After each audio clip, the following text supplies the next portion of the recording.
God showed me these things in my dreams. And you can take that for what it's worth. But for me, like in my heart, I know that this is the truth. You've got to have a central land of Zarahemla, right? You've got to have a land of Nephi to the south of that. You've got to have a sea west and a sea east. If you try and explain those away, you have to do so many mental gymnastics. There's plenty of evidence of all sorts of things from the Book of Mormon up in North America.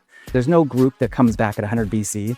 The site that so many people point to as Nephi that's now underwater, the city of Nephi in Tennessee, doesn't work. The timing isn't right. It's not facing the right direction. What's really cool is that one of the colonies that David started in the Americas, like you got one up in the Southwest, which is my land of desolation. The other one, he says, was Oaxaca.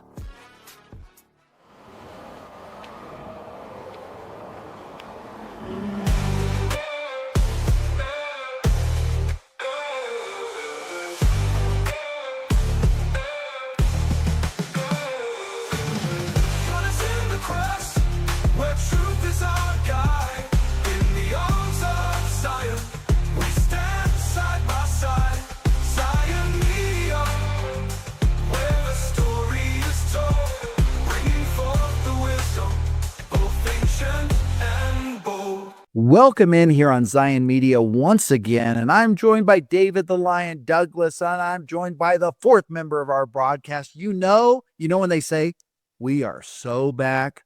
That's right, we are so back because we're here with Lance Weaver, and you're going to be seeing him a lot more now that we've got season 2 here of Zion Media, and we're going to talk Book of Mormon stuff. Hey, just as a reminder, November 11th, the trip. We're going to talk about the Book of Mormon trip. Make sure you sign up. Signups are going fast. I just had more people today sign up and get their place for $250. You can get your spot. The balance isn't going to be due for, about another month, but you can reserve your spot, maybe save up a little bit. You're not going to want to miss this. And right now, prices are only at $2,500 if you're coming alone. If you're coming with more than one person, we take that down to $2,000. But in about 3 weeks from now, we're going to move those prices up because it's going to get a little more expensive for us to book your stuff. And so it's going to go to probably $3,500 a person. So book it now, get in. You're not going to want to miss it. This was one of the most memorable trips that I have ever been on. And listen, if you're like, hey, I'm not sure, I want to go, I want to learn some more about it, set up a time with us. David, can you throw up the email that they could email? Isn't it email at Zion Streaming or something like that? David will throw up the email here. You can email us. I'm happy to jump on a FaceTime with you and just walk you through what the experience is going to be like. We've done it before. Now we're doing it with probably 30 to 40 people. And I'm telling you, the part you're not going to want to miss, yes, we're going to go see the Waters of Mormon. Yes, we're going to go see Nephi's temple. Yes, we're going to go see Teotihuacan, and we're going to eat at amazing places, but we're going to the beaches of Oaxaca. And it is the Caribbean. I'm telling you, the Airbnb we have there, we have 2 of them. They are unreal. Right on the beach. You're not going to want to miss it. We're going to have some really fun testimony meetings. You're going to meet some of the coolest people you've ever met in your life. You're going to make friends with them, lifelong friends. And listen, you're commanded to gather. So my thought is this: if we're commanded to gather, we might as well gather together at the beaches of Oaxaca. If we're supposed to gather, let's gather somewhere cool. Let's do some spiritual things. Let's hang out. Let's eat some good food. Let's have a good time. And let's gather and get to know one another. David, I don't know if you can flash that email address. You're on me. I'm pulling it up. I don't have the email. I have to go to the website. Isn't it email at... No. I just want you to flash it up. Type on the screen. Yeah. Isn't that it? Email at zionstreaming.com. Just shoot us an email if you're interested. We'll jump on a FaceTime with you. We'll walk you through what our experience was last time. And it's going to be so much better because all the mistakes we made on our dry run, we won't make those mistakes again, right, Lance? We're not going to drive from Mexico City to Oaxaca. We're not going to do that. Drive. Yeah. No. We are going to drive. We are going to drive to, is it San Pueblo? What's that other place where there's the chapel on top of the pyramid? Cholula. Yeah. That drive was totally fine. We're going to drive to Cholula, but from Cholula, we'll fly to Oaxaca. It's like it's like a 50-minute flight. It's a nothing flight. It's up and down, but trust me, you don't want to drive that. Been there, done that. Good on that one. Yeah, But it's going to be awesome. I want to clarify because Trevor and everyone keeps saying that we're going to go to the Caribbean side. So we're going to the Pacific, right? Because it's close. It's like only 3 hours from Monte Alban and Oaxaca. So we are going to the Pacific, but honestly, it's better than the Caribbean side. I mean, if you've ever been to anywhere on there, the Caribbean side, it's always raining, right? You go to the Pacific side, that's where Puerto Vallarta is. That's where the great. It looks, the water looks like jungle. Absolutely. I mean, it's like Hawaii waters. It's jungle and the waters are deep blue. And then I think that's why I thought it was Caribbean side, because I think because it looks like the Caribbean, only without the clouds and the rain. Yeah, no, it's going to be. And Oaxaca wasn't Oaxaca just the city itself so cool? And let me remind you, we're going right after the celebrations of the Day of the Dead. So they're going to have all of that stuff out there. That's why we saw all that last time, because it's right around that time in that season. Yeah. Yeah, it'll be really cool. And the beach will be nice. And I kind of talk, my parents do cruises and stuff fairly often. And when I talk to them, they're like, you know what? You got to have a couple resting days. It can't be just like, because I'd rather just like every day be hitting sites and just like run.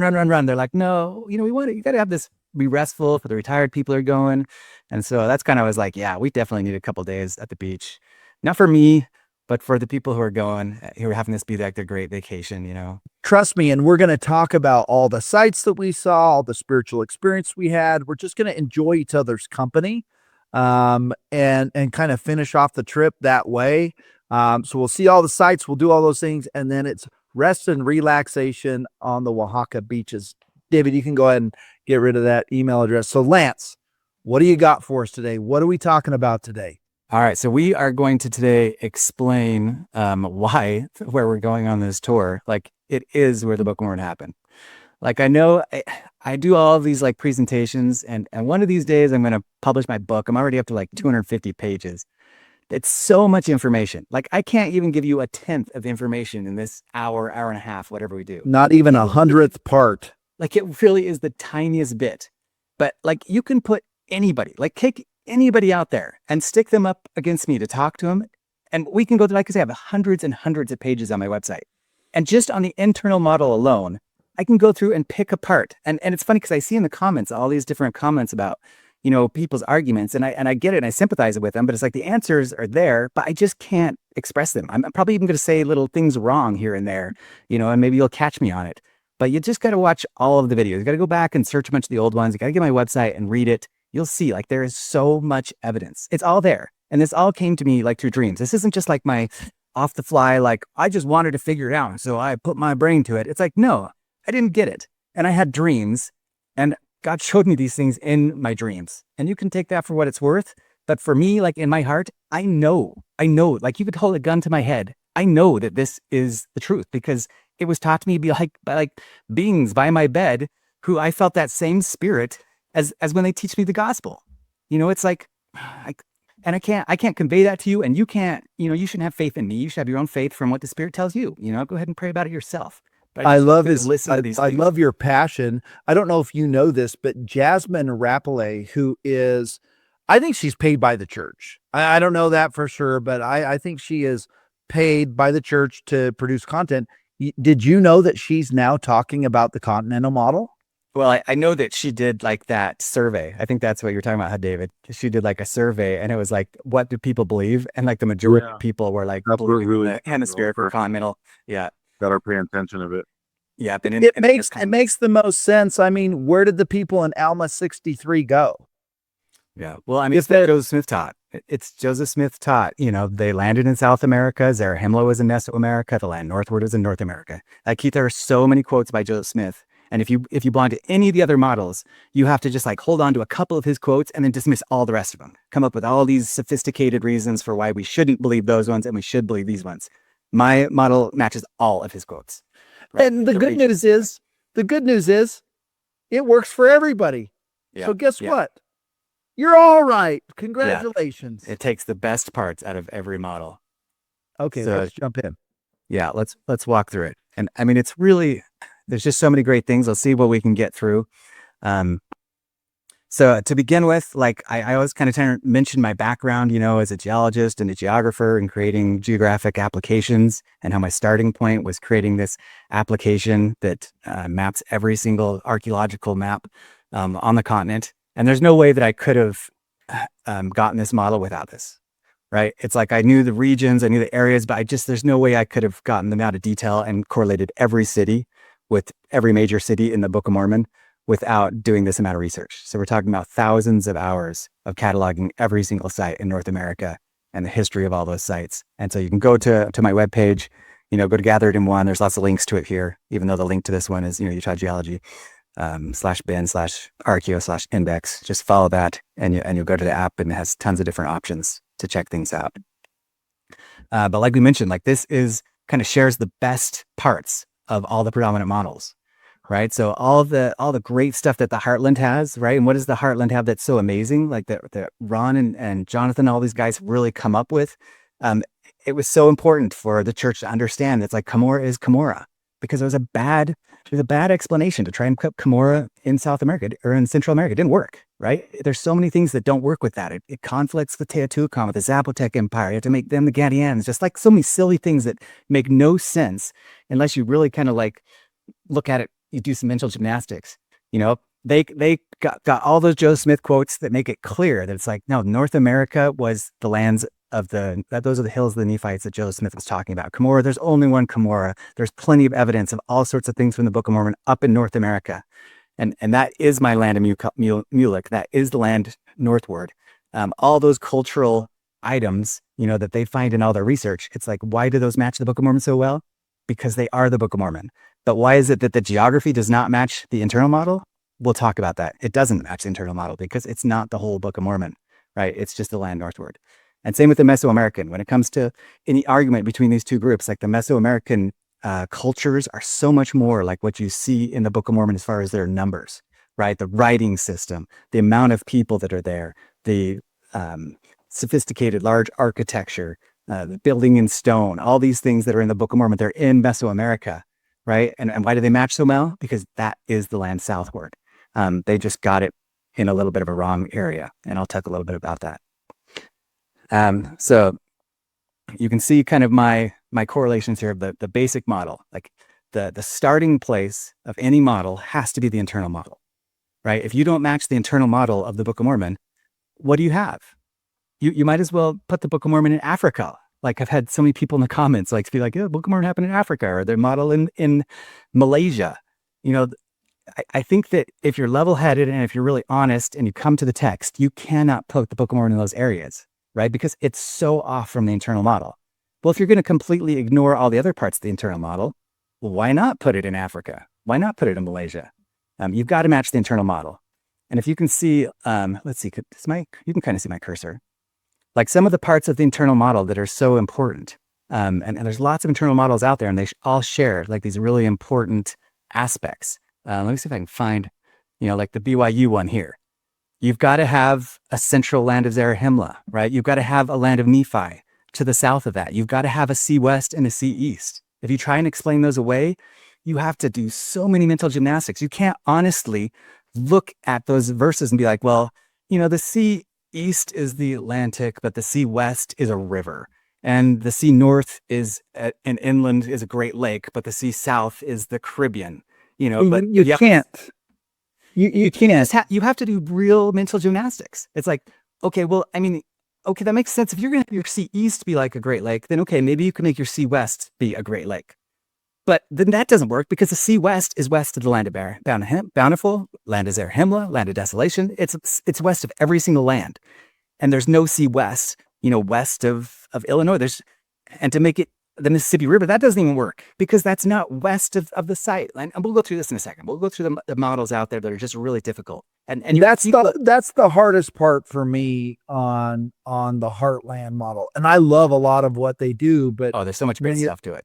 When you're talking about the sea, that's where I'm just like, you might get this one right and that one right, but you don't have a other one unless you're going to go way down to the Gulf of Mexico or something. You know what I mean? And so, yeah.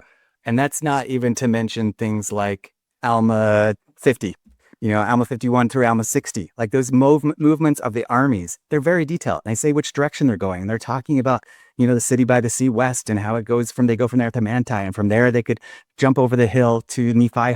And you have to have those within traveling distance. There's no workable way to do that, like in the heartland. And I guarantee it. And I have videos on my site. You can watch. I'll go off for like 2 hours. I have one video that's like 2 hours, just me going through every single verse and walking you through how it's like that just doesn't work.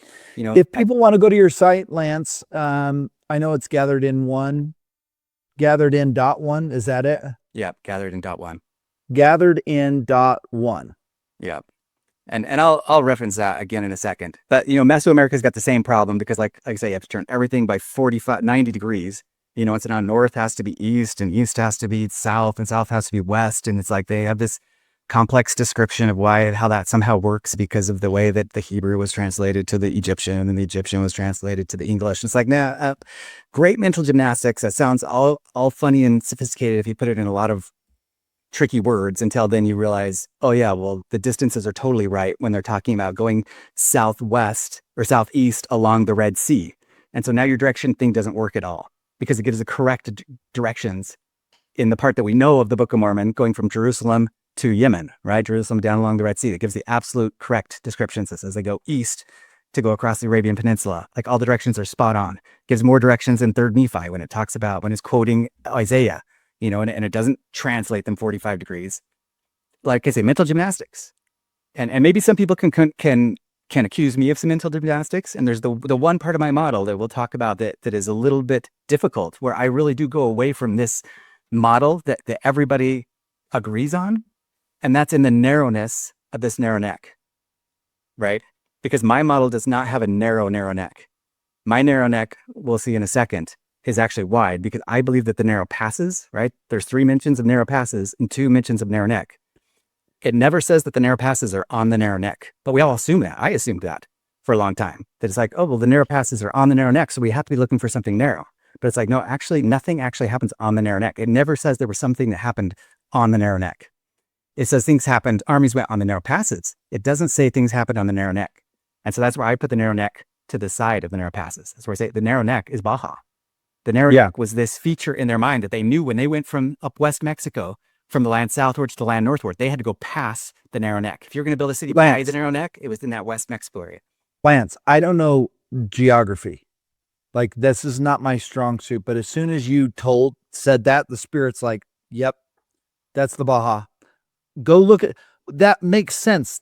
If you look at all of the continent of the Americas or continents of the Americas, if you said to any layperson, if you had to pick a narrow neck, where would you pick? They would go right to the Baja and say, that looks like that. Yeah. What feature is the most like a narrow neck? And I mean, you've got all these models. They all totally agree. We're going to go through a lot of these features because they're all similar.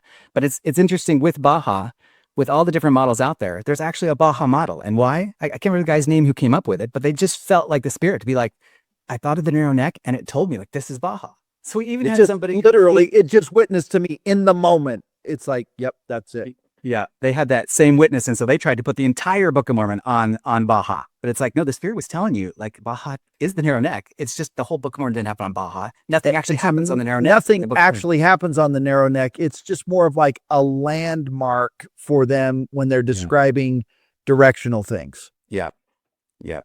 It talks about Haggith built his ship by the narrow neck. He comes over here close to the narrow neck to build his ship to go up to the land northward in the West Sea, which is a huge thing. We'll talk about that. It doesn't make any sense in any other model why Haggith would be on the West Sea, right? Like, for instance, let's say this Mesoamerican model down here. If your Zarahemla is in the Grijalva Valley and you want to get to your land northward, and remember their land northward and their land Cumorah is right up here. And so it says that Haggith, in order to get to the land northward, set forth by the narrow neck in the West Sea. Well, how on earth does the West Sea get you to their northward? It doesn't. It absolutely doesn't. It makes no sense. Why would Haggith launch at the West Sea here? Let's see. Can you see my cursor?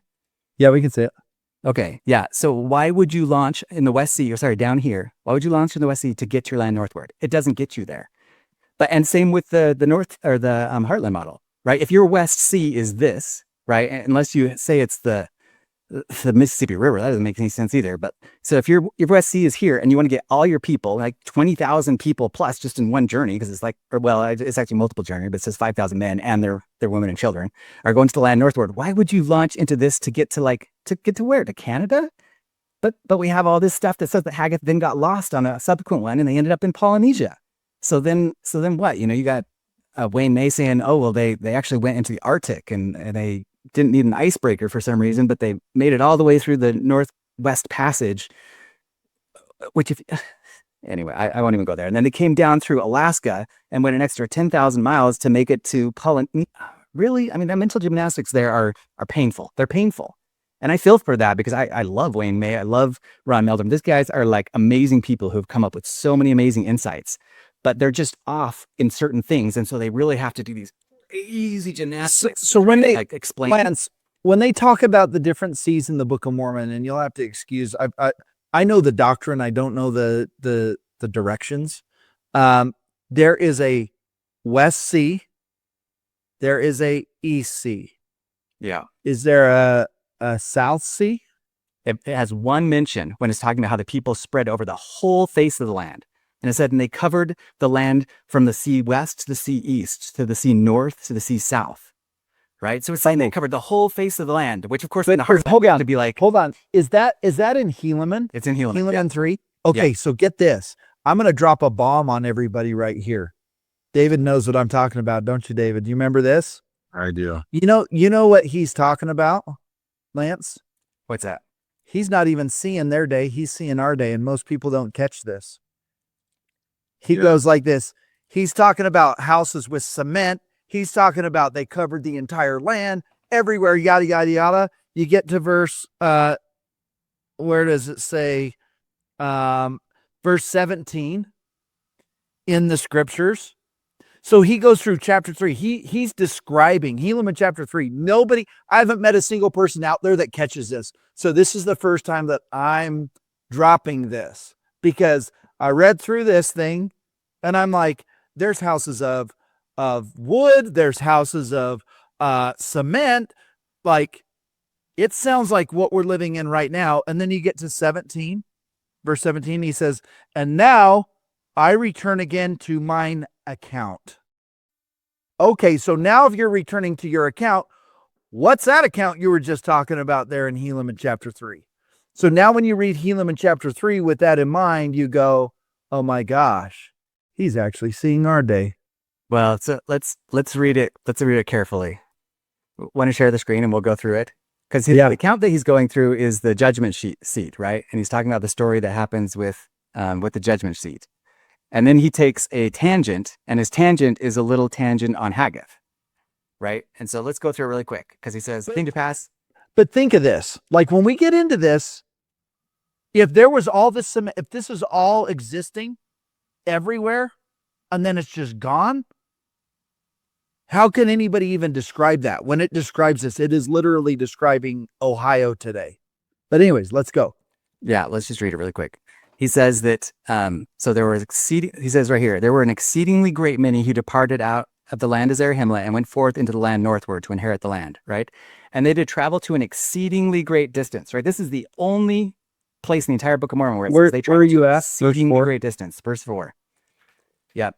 And so they're going a really far away, which once again, you have to ask whether you're using the Heartland model or whether you're using the Meso model, and their distances between, the land of desolation where all these buildings of cement are and their land of Zarahemla are like 200 miles. It's like, is it exceedingly long way from like where I live in Cedar City to Salt Lake, or is an exceedingly long way something like 1,000 miles, right? Which is what in my model is. It says, and they did spread forth to all parts of the land into whatever parts had not been rendered desolate and without timber because of the many inhabitants who had before inhabited the land, right? And so somewhere the timber's gone, right? And that makes sense in a place that's already dry. And so you cut down what few trees there are and suddenly you have no trees. You try and put that in like Manitoba, and say it's like that 300 years earlier, they had cut down every tree and now 300 years later, there's still no timber.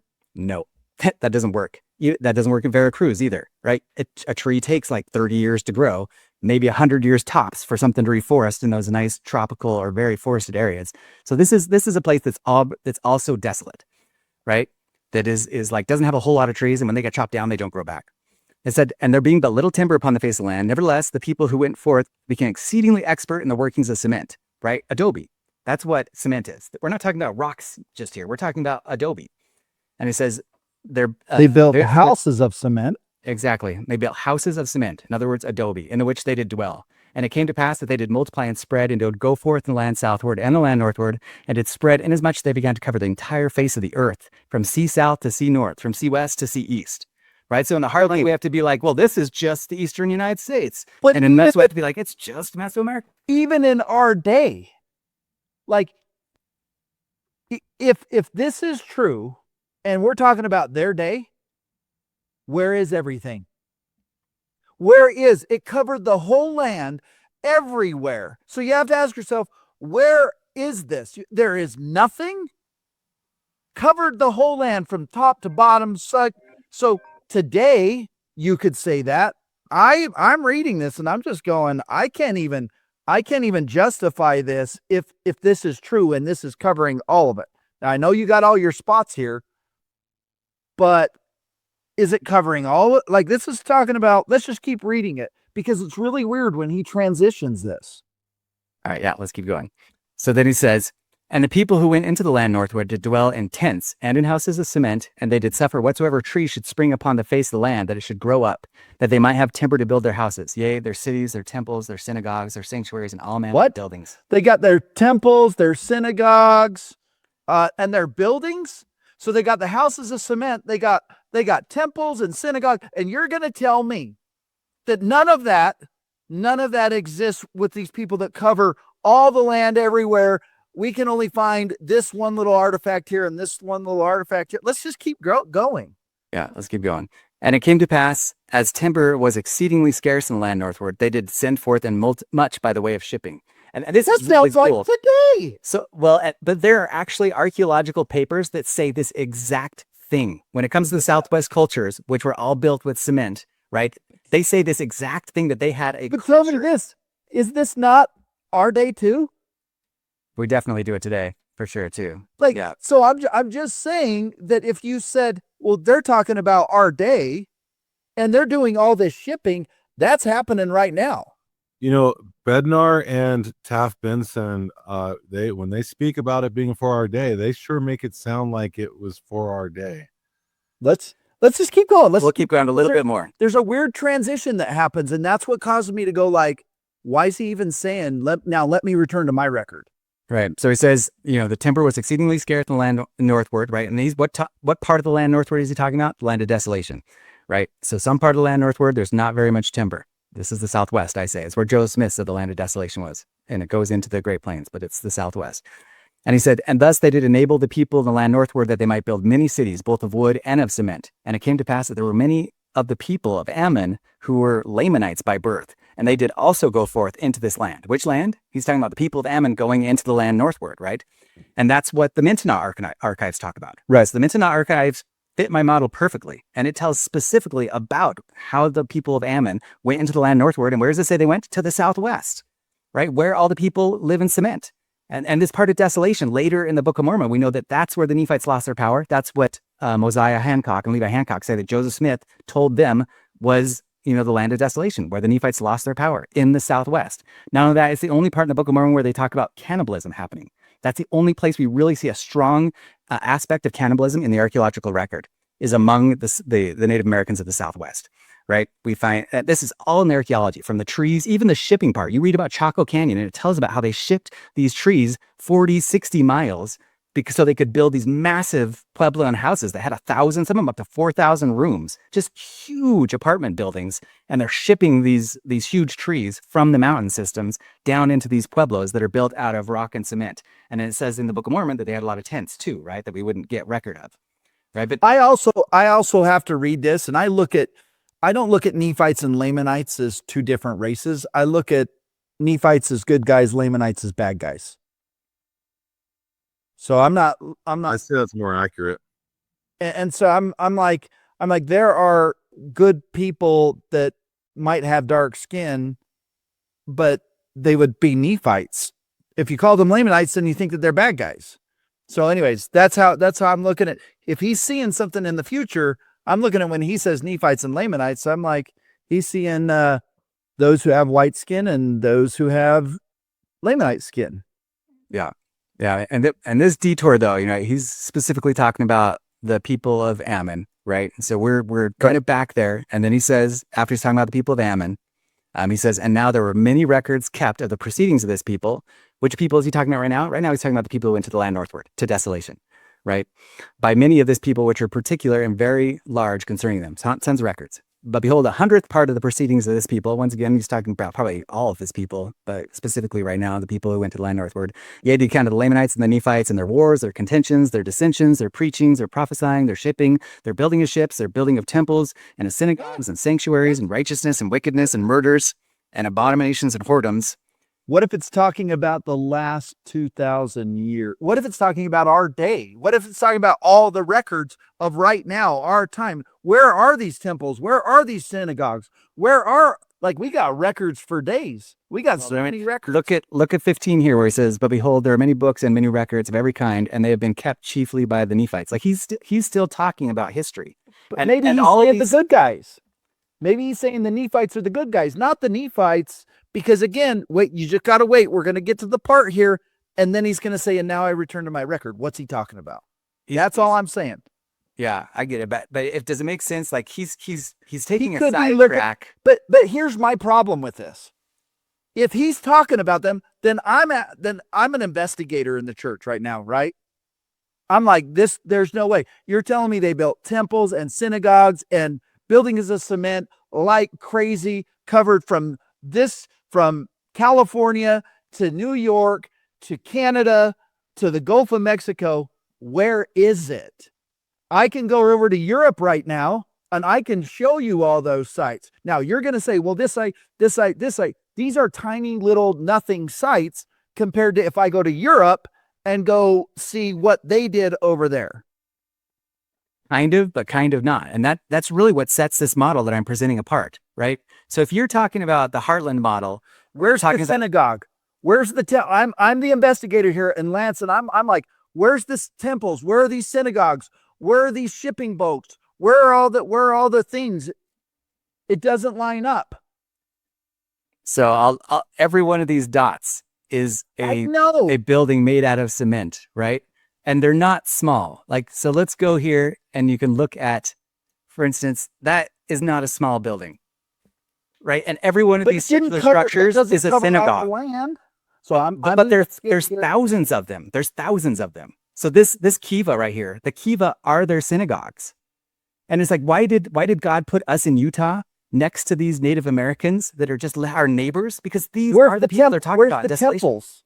Where's the temples? That is their temple. Like the kivas were their. Okay, keep reading, because there's the part that we're going to now.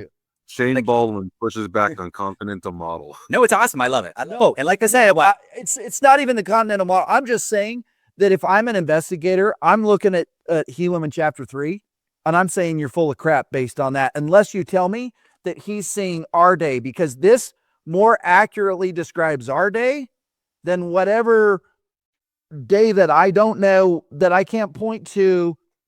I mean, if I'm looking for synagogue, if I'm looking for structures like this, yeah, they exist, and that could be correct. But when I'm reading this, it sounds like every manner of construction, every manner of building, every manner of temple, every manner of synagogue, from this place to this place, from this side to this side. But the only way I've been able to get over this with people, because I've had this discussion with people and they bring this up to me, is I'm like, just wait till you get to verse 17.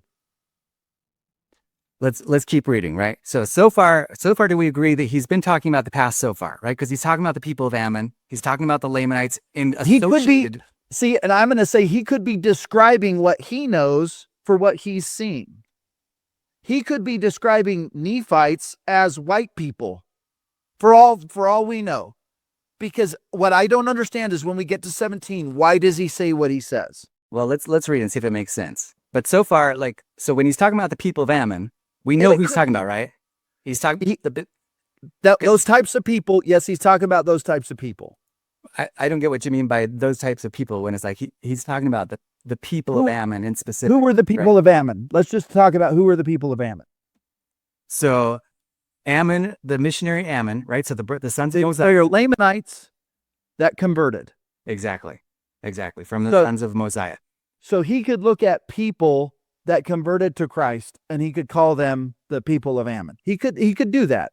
He could describe them and say, what I'm seeing is like these people that were converted, like the people of Ammon. Yeah. I'm not saying this is true. I'm just saying that I get it, that I always read it and thought he was talking about exactly that time, and he's seeing the past and he's seeing all these things. But where I have a hard time is like, where are all these structures? If I go to Europe and we talk about structures that have been built, there are real structures. Where are those real structures like this? But let's just keep going. Yeah. So then in 15, he says there's many books and many records of every kind, and they be kept chiefly by the Nephites. So these are records like the Continental archive claim existed. And they've been handed down from one generation to another by the Nephites, even until they've fallen in transgression and been murdered. And this is maybe where you kind of get your thoughts, because now he's going forward in time. Now he's finally saying, Right. they're being now we're looking forward a little bit. I'm his thinking he's seeing the time period of like the next 2,000 years here, because Christ hasn't come. But anyways, so this is what he's talking about here. Yeah, but Because he starts his message exactly. He starts with Haggith, so we're at like 50 BC. And he's talking about the people of Ammon, which are about the same time, and now he's going forward all the way to his time, and maybe even he's looking forward a little bit more. But so then he says, until they fallen in transgression, have been murdered, plundered, hunted, driven forth, and slain, and scattered upon the face of the earth, and mixed with the Lamanites until they are no more called Nephites. So this is where I think that what you're thinking, where suddenly he's jumping forward, because he says they're no longer called Nephites. They're becoming wicked and ferocious, yea, even becoming Lamanites, which I think he's probably talking about his day, but maybe he's talking about in the future in that verse too. And then he says, and now I return again to my account. Therefore, To mine- spoken. To mine account. Mhm. So what? Well, I thought he was his talking account. about his Judges. account. I mean, he took a tangent to talk about Haggith and to talk about all the people who are moving to the land northward. And so are those the descendants of all the people of Haggoth that he's seeing? Because he wasn't there with them. He didn't know about all their synagogues and their temples and all the stuff that they're building up there. We don't have a record of this. Right. So is he like, what's he seeing here? I think what he's talking about, because Haggith is living 50 BC and he's writing this at 400 AD. And so he's saying, look, there's tons of records that have been written since way back, this 400 years ago, and I'm going to explain all of this. And then he kind of brings people up to his day, and maybe he even mentions something in the future when he says they're getting mixed and now no longer becoming Nephites. Well, I love this conversation, but this is something that people that are trying to infer that the Book of Mormon, they've used this. And I've always said to them, yeah, I read this, that he's seeing our day. And that then stops them from saying, show me all of the sites. Now, it appears that you have lots of other sites and can make the argument that that's what he's seeing as well. And certainly we know that they were building adobe. But when I think of cement, I'm looking at like my foundation on that's when I think of, if it's written to our day, I'm not thinking adobe, I'm thinking cement. And I'm always curious, why did Joseph translate it to cement? But anyway, I mean, this is a good discussion. Yeah, totally. And we could even think like an adobe house really doesn't last a couple thousand years. So all we see is the rock filler that happened within the adobes, right? It's true. If they were using adobe and things got abandoned, that stuff's going to wither away in probably if it's unattended to 75, 100 years. Even a lot of the construction that we're using here, if left unattended, is going to wither away. Yeah, I mean, there's literally thousands. Can you carbonate that? Oh, now yeah, because usually they mix this thing. They usually mix straw into the adobe, and so if you find a piece of organic material within that, you can radiocarbonate it. So then you could go and you could say, hey, is this 2,000 years old? Right. And the ones that are 2,000 years, there's a couple of cities going on here in Tucson. Like there's not a lot of sites at 50 BC in the Southwest. But we can talk about my separate timelines because I have a separate timeline for after the time of Christ. And we'll talk about that a little later because we can use either timeline. We can use the same one that the Heartlanders and the Meso people do, or the Hopewell or the Nephites, and you can use that evidence. But I want to get into your second timeline. There are people that believe there was a millennial reign after 70 AD, that there was 1,000-year millennial reign. Kind of like a lot of the medieval people who were believing that around the time of In the Dark Cosmic. Ages, there was Yeah. a millennial reign, and they used Tartaria as their, like, where did these buildings come from? Anyways, Yeah. I don't know if that fits The into your Pygmies. timeline. Yeah, let's go. Let's see, where was I? Let's kind of, we've wandered off into the weeds. And I'll try and remember here where we're at. Let's see. So we were just about them we were talking about the sea. And this kind of brought this up because this is the only time in Helaman 3 that they talk about the sea on all directions. Like they covered, it says these people in Helaman covered the land from this sea to that sea to this sea. And so Yeah, let's talk about that sea, and let's go through some of these verses. So let me just read through these verses that a lot of people don't carefully look at to really establish the fact that these seas exist, right? And Alma 22 is the best place, but they are repeated all over through Alma, all the way to Alma 60, and even a little bit in Helaman, right? And so in Alma 22, it's saying specifically here, the King's Senate proclamation, talking about the land of Nephi, which was bordering even to the sea on the east and the west, right? And so there's a sea east and west of the land of Nephi, right? A sea on the east and on the west. So then we talk about Zarahemla, right? Then he says, which land of Nephi was divided from the land of Zarahemla by a narrow strip of wilderness, which ran from the sea east even to the sea west. So there is a narrow strip of wilderness between those two lands, Zarahemla and Nephi, and it runs from the sea east to the sea west. Is that, you with me so far? Which, once again, if we're going to talk about, like, let's go to the Heartland model, right? And our Zarahemla is down here in the Heartland model. And so we have to have between the land of Zarahemla and the land of Nephi, which their land of Nephi is here, we have to have a narrow strip of wilderness which runs from the sea east to the sea west. Where's the sea west? It's not there, right? There's no. If you were you'd have to have Zarahemla be up here and Nephi be here if you want this to somehow be your narrow strip of wilderness that runs from sea east to sea west. But we know the land of Nephi has a sea west too. So where's your sea west? And if you make the Mississippi River, right, like Jonathan has tried to suggest, your sea west, well, that doesn't work either because their city of Zarahemla is actually west of their sea west. When we know from the army movements in Alma 50 through Alma 60 that the sea west is west of Zarahemla, right? And the sea east is east of Zarahemla. So that absolutely doesn't work. It just doesn't work. And that's one of many, many, many examples of things that are absolutely incompatible with the internal model. And the Mesoamerican models are much greater. They're much better, right? Because we end up like having to have the sea south be the sea west, and our sea east is like, well, what is it? Is it the sea north, or is it this one? And we're going to get through some scriptures here in a second where it talks about how the people who were in the land of Manti during some of these wars says neither just they go over to the land of Nephi, right, which we know is next to the land of Moroni, that's on the sea east, and it's guarding, because Moroni in chapter 50 creates this border between the land of Zarahemla and the land of Nephi that protects, it divides the land of Nephi from the land of Zarahemla. So if you're going to try and put Moroni up here, well, how does that protect you from their land of Nephi? It's like there's so many incompatibilities that it's kind of mind-blowing. But I get, once again, if you're just kind of like a casual reader of the geography, if you kind of skip over the geography to get to the meat and the doctrine in the Book of Mormon, then these things don't really bother you. You don't like, for me, I never really thought, I was more looking for the doctrine. Yeah. And I wasn't trying to make all of this stuff make sense until I met this geologist guy who got taught by angels on how all this stuff works. Yeah. I mean, and I didn't care about this when I was on my mission, and it wasn't until I started like suddenly had this fire lit under me for some reason about the geography that it's like, holy cow, every little thing has to match because I believe this book.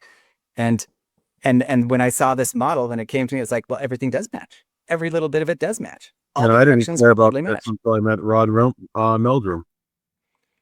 Yeah. And so, I mean, that's one of the great things he's done, right? I mean, he's gotten a lot of people interested in the geography because he's found so many awesome cultural correlations. But let's go through this a little bit more, right? So the land bountiful, right, also has to stretch from the sea east to the sea west. Alma 22:29 says, and the Nephites had taken possession of all the northern parts of the land, bordering on the north, even until they came to the land which they called Bountiful.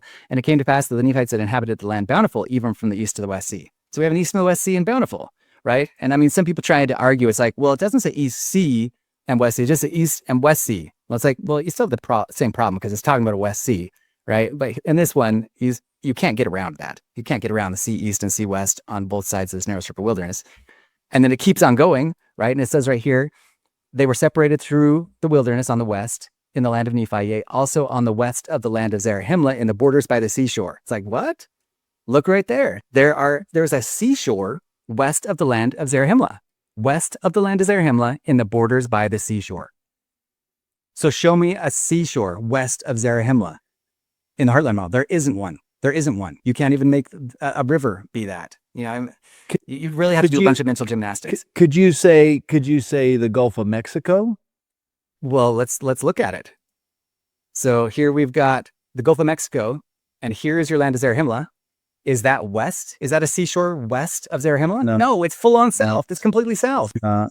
So it's like you can make it fit as long as you do what the Mesoamerican people do, and you say, well, maybe south was west. Maybe if we just change the directions, you can make the model be whatever we want. You got to be kidding me. Oh, so their directions were different than our directions. Yeah. And that's what they do. And that's what mental gymnastics is, right? It's like we want it so bad to fit with our model. Instead of trying to find a model that fits with the text, we want it to fit with our model. And so we just kind of like twist it and bend over backwards and like squint really hard. And then suddenly the text says whatever we want it to say. You know, or we start changing the geography and we say, well, they match with our model. We're going to say the sea was there. Lance, we should be used to this because I think people also do this with doctrine too. So absolutely. I get it. It's human nature. It's human nature. And I'm not saying I haven't done it, before. And I'm not saying they're not small parts of my model that someone could call me out on and be like, well, isn't that mental gymnastics?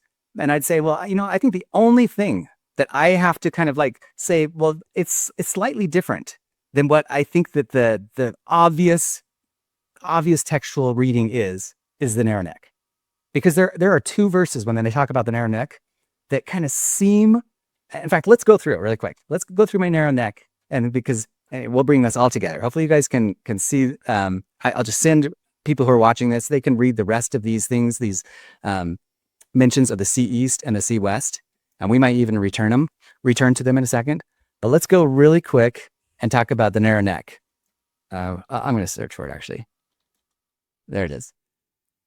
Okay, so I have a whole article on the narrow neck.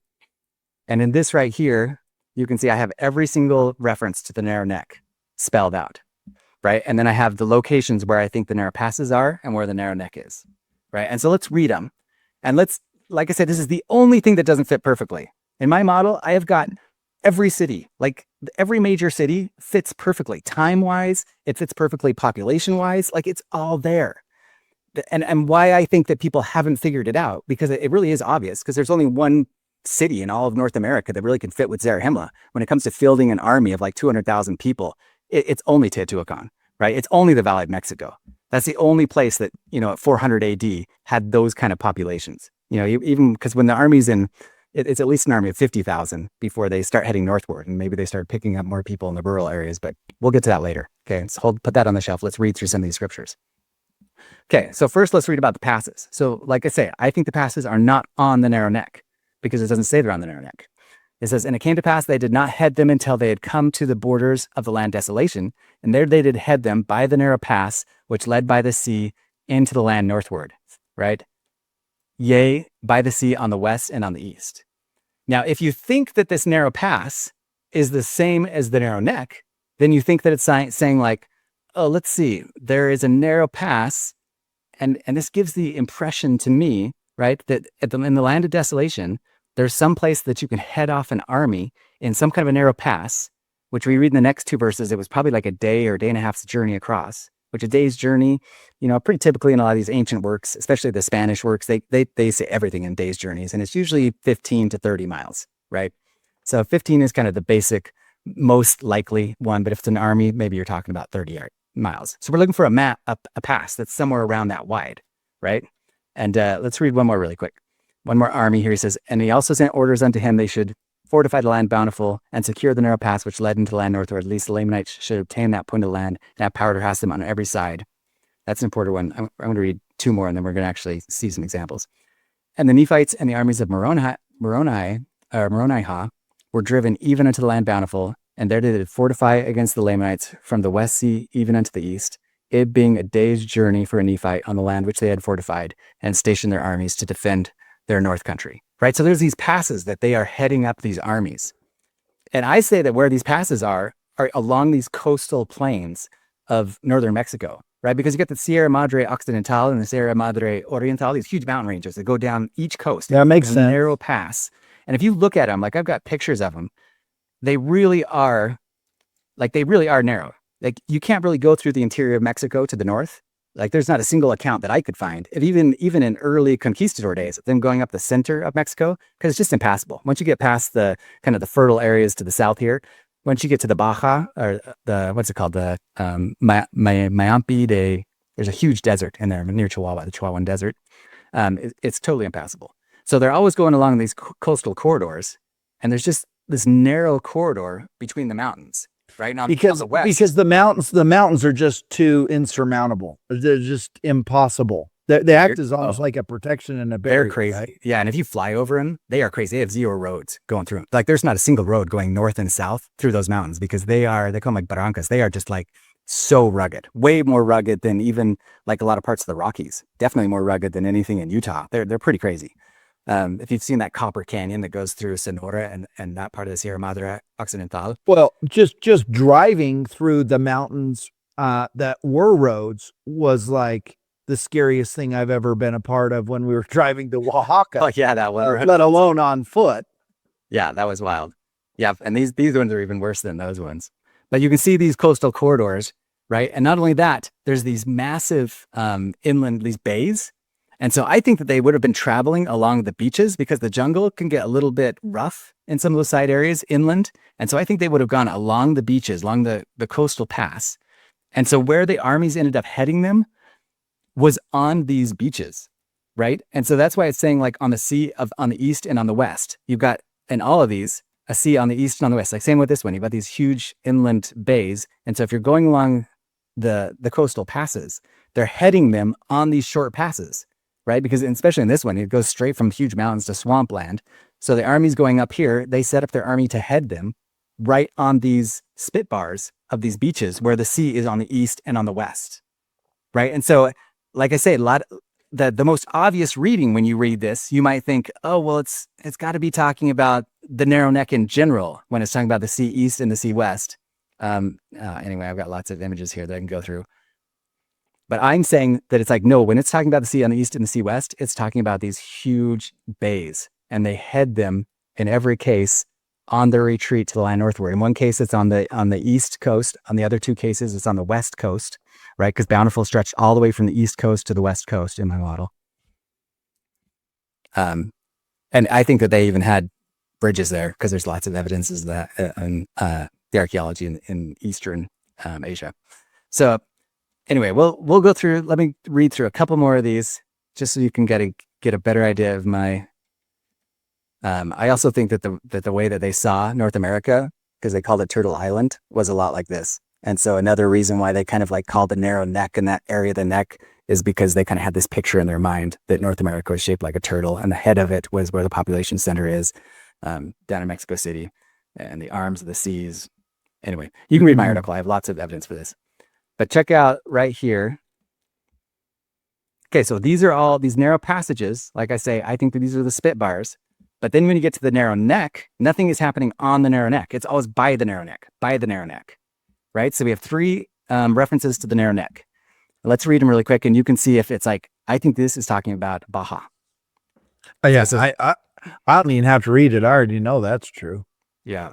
I mean, he's just reading it. It just looks like, and it came to pass that Haggith, being an exceedingly curious man, therefore he went forth and built him exceedingly large ship on the borders of the land bountiful by the land of desolation, and he launched it forth into the west sea by the narrow neck, right?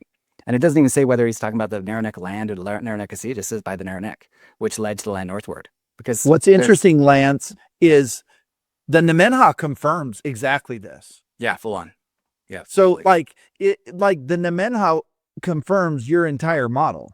Yeah. Like it explains it. So it's like another, like almost a second witness. This is what the Book of Mormon says, but go read the Nemenhah record.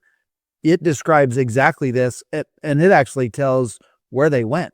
Yeah. And I mean, Cheap Cloud Clyler, what does he say? He like kind of revealed this when he was like on the way, kind of, he did a vision in a spiritual frame with these other people and wrote it. And I didn't even read the Nineveh Hotel. I'd already fleshed out my model completely, so it's just like a coincidence. But yeah, people should check it out, pray about it, see if it resonates with them at all. But you can see like with the city that they built, all this, it's pretty compatible with the narrow neck being Baja. Right. And also I think it fits pretty well because if you look up, like go on Google, where is the breadbasket of Mexico? You want to know where the breadbasket of Mexico is? It's right here on West Mexico, Sinaloa. Like that's the bread. If you go through there, it's like driving through Kansas. And that's why when the Nephite armies drove even the Moronihah all the way up to Bountiful, right? He drove like all the Nephites got pushed up to Bountiful. And why are they always trying to hold on to Bountiful? And why is even Moroni kind of guarding Bountiful, even 400 years AD? Because that area, that region is so important to the population center. Because this is kind of a weird thing where the population center is not the same place as the food center. Even though the secondary food center of Mexico is right here in the Mexican highland, right? Which is why that's where all the population is between Guadalajara and the Valley of Mexico. And that's where it's always been. The biggest breadbasket is Sinaloa. And so you've got to hold Sinaloa. You've got to have control of Sinaloa because that's one of your main food supplies. And so that's why it was so important for the Nephites to hem the Lamanites and not let them get control of their land northward, right? Not to mention their mainland northward up here where they were getting tons of resources out of the Rocky Mountains, resources out of the Mississippi Valley.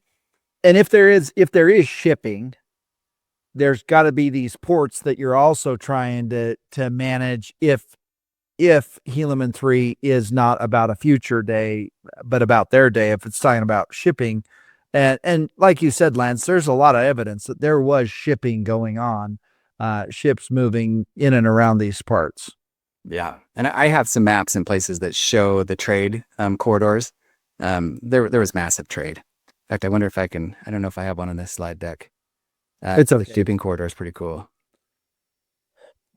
I just think there was way more going on than we begin to think or fathom, and we think that it's pretty clear that King David knew about this land and there was shipping going on and trade going on. We're gonna have to do a show on this website I found called Kalalis.com. And there's another one called Kalalis.blogspot.com. Super. How do you spell that? Let me see if I can find it. Cal. There it is right there. If Lance is using DuckDuckGo, you know where Lance is at. It's not Google for him. It's DuckDuckGo. I'm pretty sure Google one day is going to get us in trouble. I'm pretty sure. But who knows? I use Google a lot actually, but my main browser, I can support DuckDuckGo. Okay, so this site is wild. This site is crazy wild. But this site, once again, this guy isn't even a Mormon. This is a Catholic Jew who lives in New Zealand, right? Well, supposedly has got all these revelations, and he's got a full alternate history. Totally has nothing to do with the church or anything. In fact, he has an article on here right here that talks about how he's pretty sure that Joseph Smith stole the narrative of the Book of Mormon because he's like got some Ojibwe in his family tree through his mother or his father or something. And they've got some records that he has access to. And then on the other side, his dad or something is totally Jewish. And so he's got these Jewish records, right? And he says, Joe Smith must have stolen these records from my Ojibwe and my Jewish relatives because the Book of Mormon matches so well with it. But he's like, but I've never even read it. But it matches perfectly with what I'm telling you here. And this guy, what he tells it matches perfectly with my model, like exactly with my model. No way. And not only that, so he goes back into history and he says specifically that King David, right, had colonies in America and that they were in the Tucson area. That Tucson, right, is the biggest mining, like from Tucson down to Sonora is like the heart of the biggest gold and silver mines in the world, right? Definitely in the Americas. And so that's where all the silver is mined. Like Bingham Copper Mine is like an anomaly. We've got some in Nevada, but the big ones are all in Arizona, right? And in Sonora. And so there's these things called the Tucson artifacts, which are dismissed by most mainstream scientists. But when you dig into them, like they are super fascinating because they were university professors who watched these things get pulled out of the ground in like 1910 or something like that. And they were under 4 feet of caliche. right? There's these hard layers of caliche that takes like hundreds of years to form. And yet no one could, like the professor's like, there's no way. No one planted these. No one could plant these. But people today are like, well, they must have been planted because they've got Hebrew writing and Latin writing on them. And they date to like Book of Mormon times, and they talk about these armies, and they talk about people coming from Septimania, which is like a province of Rome. Anyway, in these articles, he basically tells about a King Benjamin that was coming over from Rome, either just before to the time of Christ. It's really wild. It's super interesting. All right. Okay, we've gotten on so many tangents here. We're not even going to get through this. How much do we want to go through here? Maybe we should release this as a video after I actually do an overview of my site or of my model, and have it just be like an afterthought, because I think I haven't even gotten through the overview of my model. We got to go do this one time, and then I'm going to say, okay, no questions. Just let me get through an overview of my model. Just let me go for half an hour and save questions at the end, because I always get pulled out into these massive tangents, just like Mormon, right? I got to get back to my record. Yeah, so just like Helaman. Let me get back to my record. So I'm going to try, I don't know. Maybe honestly, we should try another day and have this be a second video. What do you think? This has been good.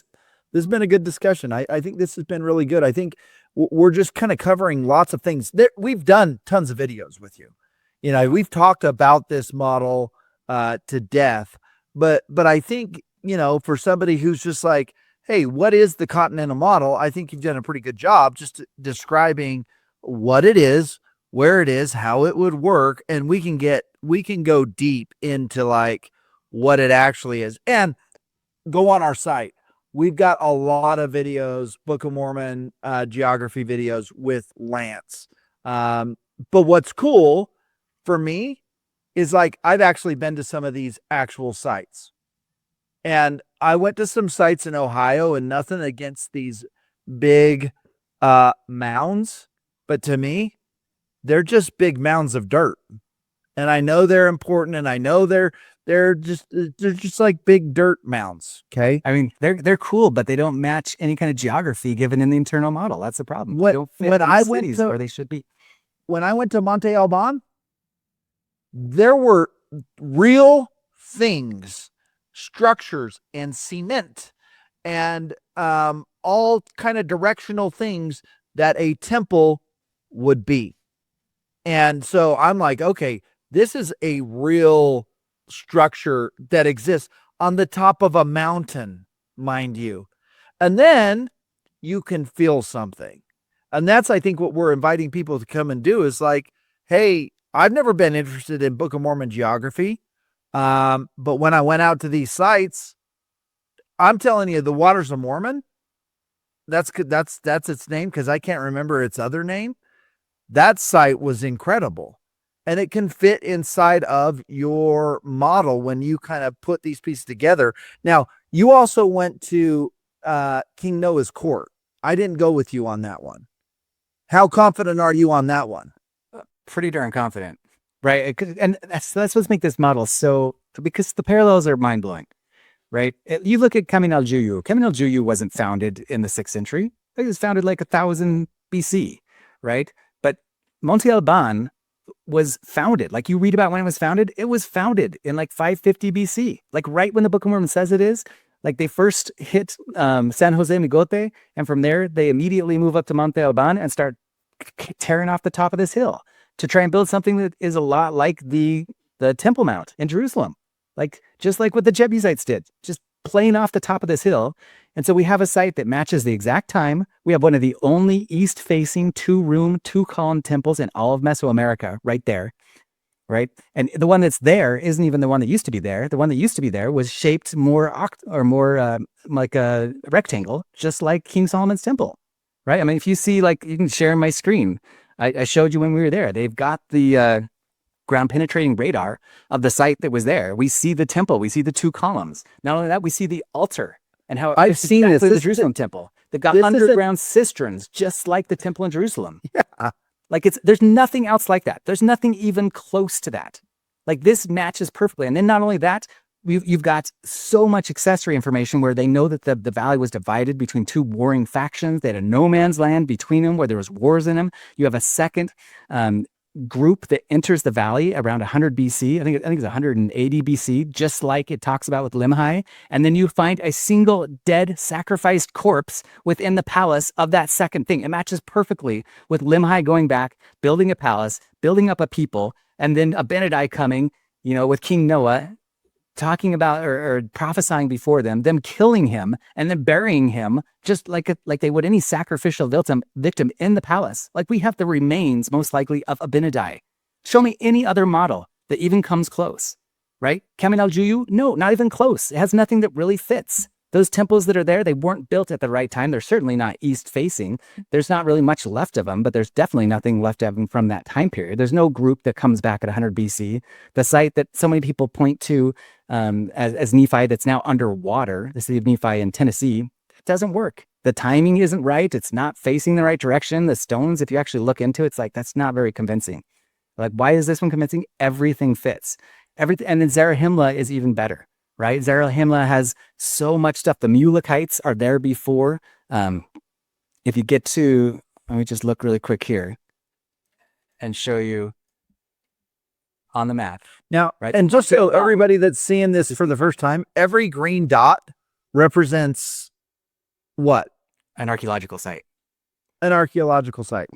Yeah. And I mean, you can go in here and if you want to kind of compare and contrast which ones were biggest, and you can see the bigger ones are the bigger sites, right? But you've got right here, the Valley of Oaxaca is right here, right? And this right here is Monte Alban, so that's our city of Nephi. Okay. And then our second polity that King Limhi comes to, that has this big palace that is built right like 180 BC, right? We went there. We saw that. Yep. And then you've got the sacrificial victim in it, and it's separated by this hill. Anyway, there's even where are the Waters of Mormon? Do you have that? Over here? Waters of Mormon are right here. So, and we drove over there. That was super cool, right? And we're gonna go down to where Nephi. So my landing place of Nephi, I think, was all the way down here near Guatemala. So I think that he first landed here, and that's where he had the kind of the argument with his brothers. And then I think he took off and went up to Monte Alban. And so where we're going to spend the day at the beach down here by Playa Escondido, that would have been where Nephi I think he took the boat. Honestly, when he ran from his brothers, I think he took the boat and then went up the coast and then, went to here by Pueblo Escondido. And then from there up into the Valley of Oaxaca. And why did he choose the Valley of Oaxaca? Because the climate, right? Up in that valley, it's very dry. So everywhere where the Nephites colonized were areas where their crops would have grown, where their olive trees and all of their native crops could grow because it's really arid. Whereas down here in Guatemala, these areas they're just too wet. They're too tropical to really grow Mediterranean weeds, stuff like that you'd see in the Near East. But and I think I've had this misunderstanding that when they showed up to this land, they were the only humans on planet Earth that are showing up there, when in reality, there were already people there when they showed up. Yeah. And we have lots of clues of that because it doesn't really make much sense the way that Jacob talks. That Jacob's like already talking about his people like it's this huge people, and he's starting saying that you're starting to practice polygamy. And it's like, what, with your brother and sister? I mean, you've only been around here for like 40 years or maybe 30 years. You're doing it with your niece? Like, that doesn't make sense unless there's an existing group. But what's really cool is this Calais.blogspot.com that I already talked about. He said that one of the colonies that David started in the Americas, like you got one up in the Southwest, which is my land desolation. The other one, he says, was Oaxaca. Hey, you know what? It's like, why on earth does a non-Mormon even say that? You know what? Well, if David colonized it, guess what we knew David was big into? Polygamy. Yeah. So, and not only that, he even says, because Jacob even says, he brings up David and he says, I don't want you being like David. And it's like, why would that even be relevant? But if this was an existing Jewish colony, right, that was in San Jose Migote, which I say that dates to that date, it dates to 1000 BC. And so if he inherited an existing Jewish colony, totally makes sense.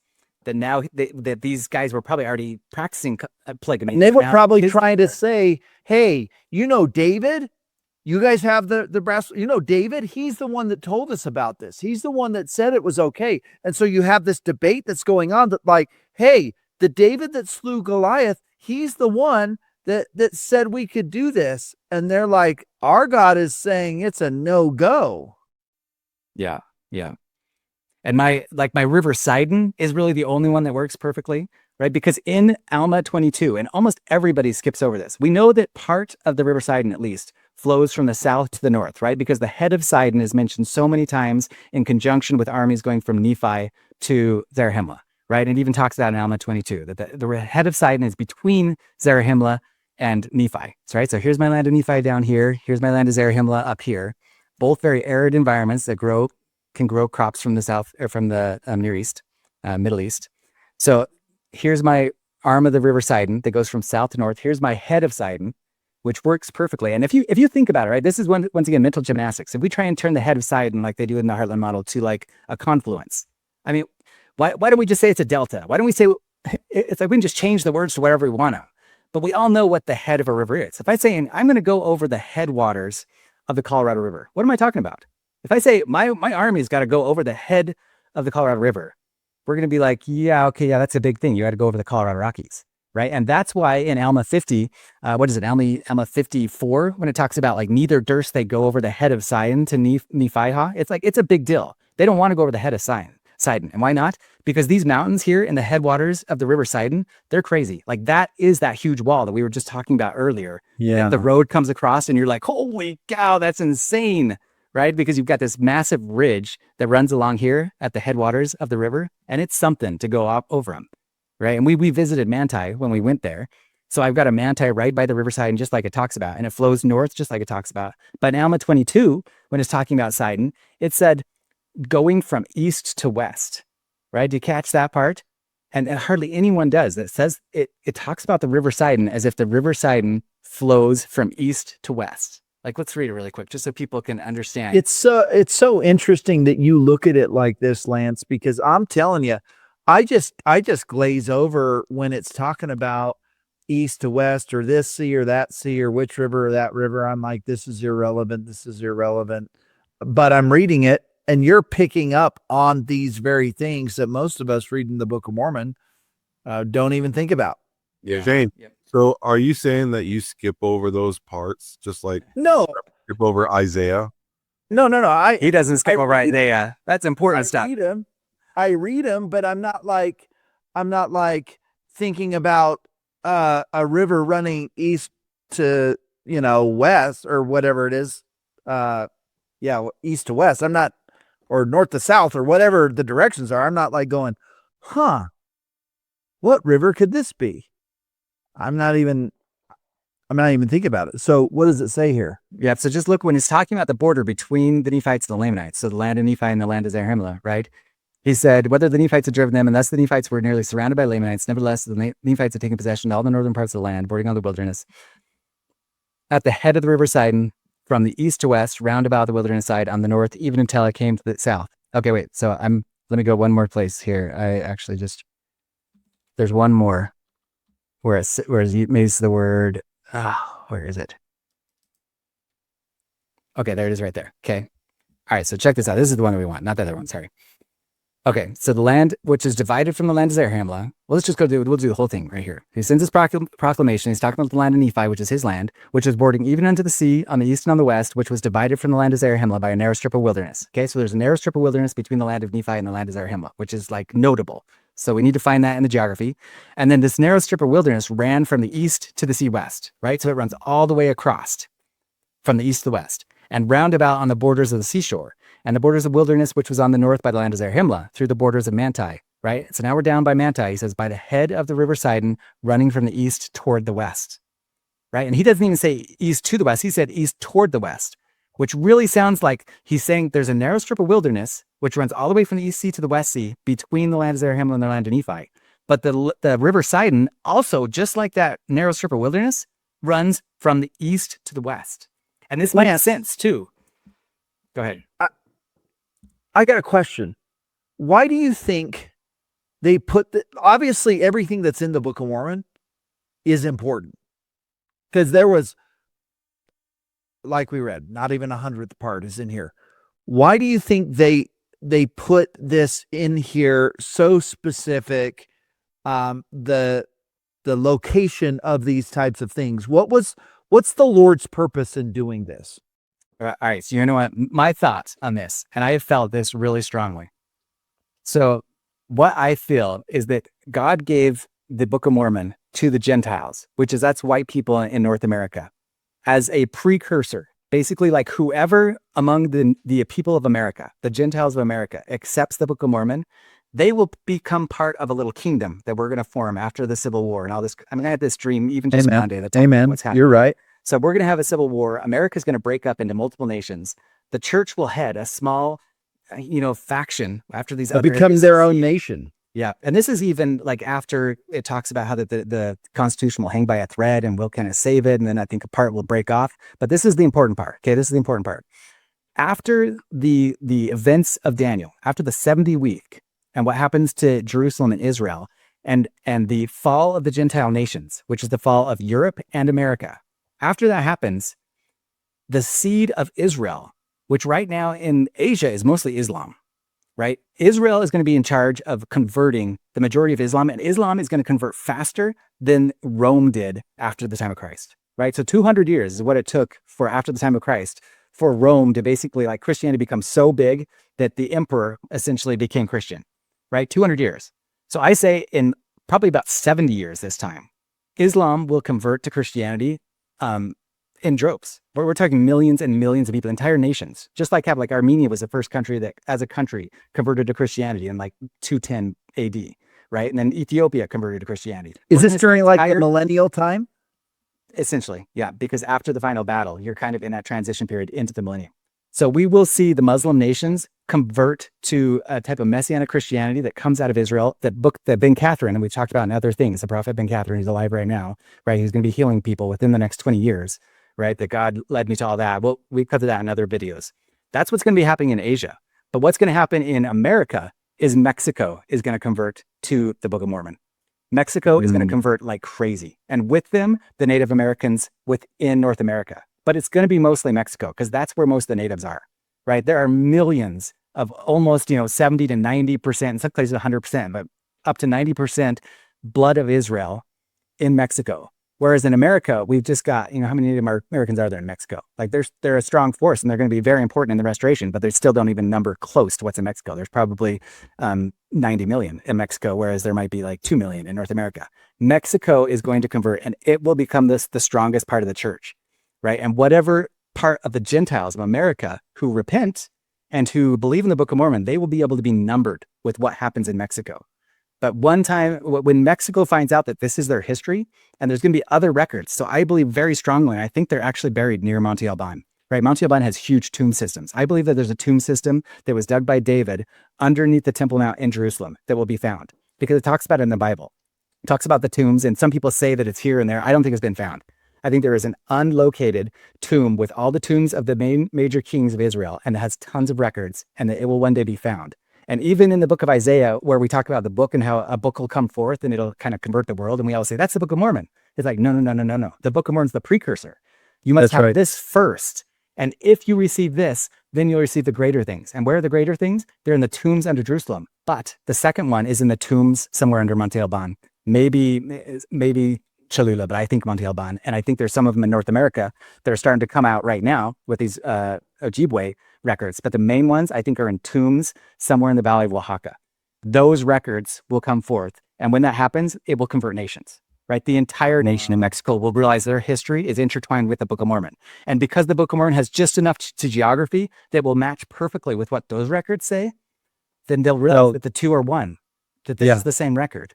Right. And they will all come to Christ in mass. And we will have this overwhelming huge force between these new Messianic Jews led by Israel and the Muslims around them. And we have this heart of Gentiles here in Utah, but with this massive force of Mexico converted to the gospel. And it's going to convert the world. Right. That will be in the millennium. It will cover the entire world. It'll be undeniable. Like once that happens, once we get those records, the entire scientific paradigm, like when it says the learning of the wisdom of the learned shall fall, our entire scientific paradigm will completely be destroyed because these records will show us that our chronology of Egypt right now is wrong. Our chronology of Babylon is wrong. Our chronology of the Aztec Empire and everything that happened from basically the Book of Mormon through the Toltecs, Teotihuacan, the Toltecs to the Aztecs is wrong, is off, but these records will completely set it straight. It'll be overwhelming, but it'll convert the world. Wow. Okay. Well, we're gonna stop right there. We're almost about an hour and 20 minutes. And we covered a lot of cool things actually. And this is more or less just, hey, we're bringing Lance back on. Stay tuned. We're going to be doing videos with him, probably weekly again. You're going to see him a lot on here. We're going to cover a lot of these things. And if you've been on his site, he covers so much more than just Book of Mormon geography. He covers lots of different topics, lots of very interesting topics. So I'm excited to have Lance back on, have these discussions.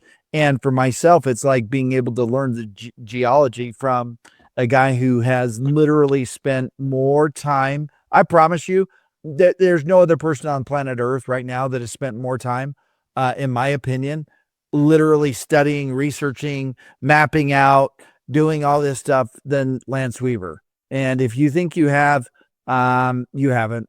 You just haven't. I've seen where Lance's brain goes with this stuff. He is definitely one of one, no question. So thank you guys for Lance. Thanks for coming on. We'll on our next episode, we'll let him run for like 30 minutes and he'll just kind of briefly cover the overview of everything. And then we'll deep dive into different sections and different parts. It's just when you get talking about this stuff, there's so many, questions that come out like, what about this? And the narrow neck this. And so you're like, over here and over here. So hopefully you tracked with us. Hopefully you found some interesting things. But Lance, thanks again for coming back on. Hey, again, reserve your spot for the trip. Trust me, you're not going to want to miss this. This is going to be one of those experiences that is once in a lifetime experience to travel with the Zion Media crew, with Lance as a tour guide he's been to these places, he's seen these spots, and he's going to take you back there. And I'm excited to go because I'm excited to see it again, to feel it again. So make sure you get your spot, click the link, jump in with us. It's going to be awesome. We're going to have a great time. And I convinced my wife to come this time. So I'm super stoked this time for her to come and be a part of this.